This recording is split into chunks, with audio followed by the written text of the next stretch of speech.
हाँ तो नेताजी हमरा ई कहू कि मधुबनी में दू टा चीनी मिल छै जे बंद पड़ल छै, एकटा तो खत्म भ गेलै। लोग एते दिन से चिल्ला चिल्ला के कह रहल छै कि चीनी मिल चालू करू, चीनी मिल चालू करू, से किया नहीं अहाँ सब चालू करबे छियै यौ?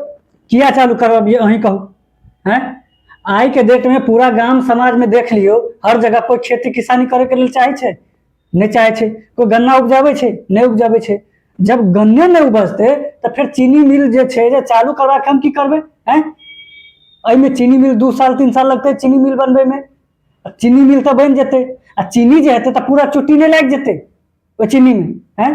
ऐसे नीक छे जे बाहर जाए के लेल दिल्ली बम्बई पंजाब में जाए के लेल तो हम सब ट्रेन दैये देलिए 12,000, गाय बकरी जका जते अपन बाहर में काम करते, कमेते, रोजी रोजगार करते।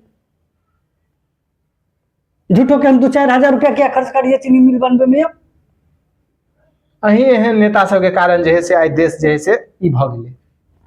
ई भ गेलै मतलब की भ गेलै? बर्बाद भ गेलै। कितने तेजस्वी लोग हैं हमारे पास, कितने शानदार विचार रखते हैं जी। और कुछ लोग